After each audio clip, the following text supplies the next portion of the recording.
Gadis kecil itu sedang bermain di lumpur. Tiba-tiba bonekanya tersedot dengan polos ke dalam pasir. Pada awalnya gadis itu tidak memikirkan apapun tentang hal itu. Sampai sebuah benda aneh berenang menembus bumi. Baru kemudian ia menyadari bahwa ada sesuatu yang salah. Tetapi makhluk itu sudah berenang cepat ke arahnya. Gadis itu harus terus bergerak mundur. Tetapi makhluk itu masih dalam pengejaran. Tiba-tiba kaki gadis itu tenggelam ke dalam pasir. Ia berteriak pada adiknya di kejauhan. Tetapi anehnya, monster itu tidak menyakitinya. Itu hanya mengambil sepatunya. Tetapi monster itu tidak pergi. Ia berenang ke arah adiknya lagi. Saudari itu melompat ke atas batu. Ia mampu meloloskan diri dari serangan itu. Tetapi monster itu berbelok tajam. Dan itu kembali ke arah kakaknya. Untungnya, Tom berguling dengan gesit untuk menghindarinya. Tetapi monster itu tampaknya tidak tertarik pada mereka. Malahan, tak setelah Tom tersedot ke dalam tanah. Tetapi tidak lama, monster itu meledakkannya lagi. Mereka kagum. Pada saat itu, Tom tiba-tiba menyadari kabel headphone terseret oleh monster itu. Ia bangkit dan berlari untuk mengambil kabel. Dengan mereka berdua yang saling menarik bersama, kaki monster itu ditarik keluar. Hal ini membuat kedua pria itu tertarik. Mereka menarik monster itu dengan sekuat tenaga. Kemudian mereka dengan cepat menjepit makhluk itu ke tanah. Baru setelah itu mereka bisa melihat makhluk itu dengan baik. Ternyata monyet yang tampak seperti bintang.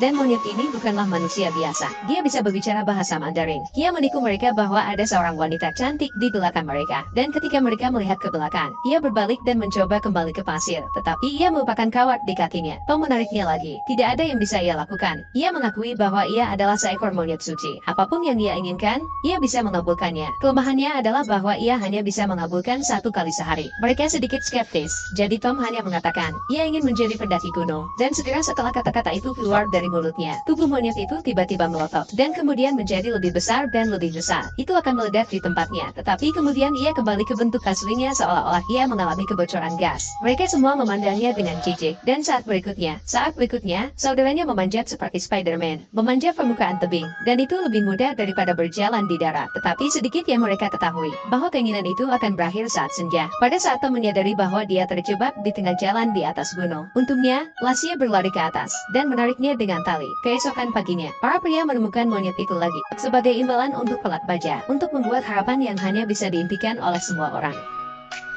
Monyet ini bukan orang biasa. Ia bisa mewujudkan keinginan apapun. Beberapa orang mengharapkan kekuatan terbang manusia super. Segera setelah kata-kata itu diucapkan, mereka berada di udara dalam waktu singkat. Tetapi Lassie jelas tidak tahu bagaimana cara terbang. Untungnya, dengan bimbingan Tom, mereka secara bertahap menguasai seni terbang. Mereka bersenang-senang di udara, dan mereka terapung-apung di laut. Tetapi sedikit yang mereka ketahui, setiap gerakan mereka diawasi oleh pria pete. Dia telah mencari monyet-monyet itu selama bertahun-tahun, melihat anak-anak terbang bebas di langit, mengetahui bahwa mereka pasti mengharapkannya. Pada hari berikutnya, mereka menemukan monyet itu lagi, berharap kepadanya untuk kembali ke 100 tahun yang lalu. Mereka ingin melihat seperti apa rupa leluhur mereka, dan monyet itu tidak menolak. Sekali lagi, keinginan mereka terkabul. Dalam sekejap, mereka sudah 100 tahun yang lalu. Tetapi tiba-tiba beberapa orang asing muncul. Petani mengira mereka adalah pencuri dan mencoba menangkap mereka. Mereka berlari menyelamatkan nyawa mereka. Tetapi Lassie terpeleset dan jatuh ke tanah. Ia ditangkap oleh petani di lumbung, dan disuruh menyerahkan barang curian. Lassie bergegas menjelaskan bahwa ia berasal dari 100 tahun kemudian. Tetapi petani itu tidak mempercayainya. Dia tidak punya pilihan. Dia harus mengeluarkan ponselnya sebagai bukti. Tetapi ketika petani melihat anak ayam di layar,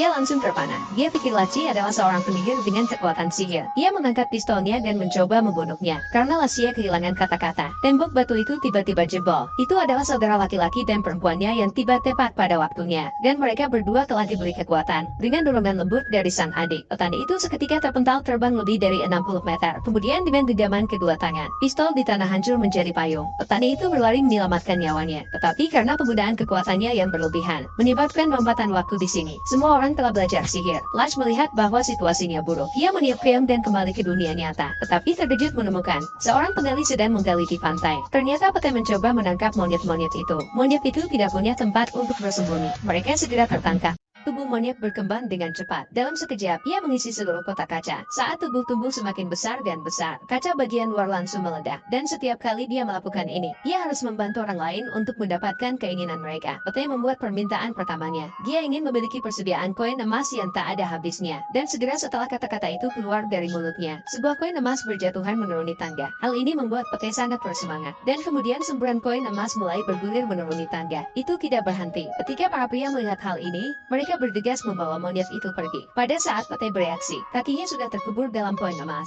Dia tidak bisa bergerak sama sekali. Saat koin-koin emas datang seperti banjir, petai langsung tenggelam. Tetapi koin-koin itu terus bertambah. Sekali lagi, kaca luarnya pecah. Ini adalah hal yang baik saat senja menjelang. Keinginan menghilang. Petai tidak tenggelam. Tetapi saat ia menghela napas lega, langit-langit tiba-tiba retak rebuk.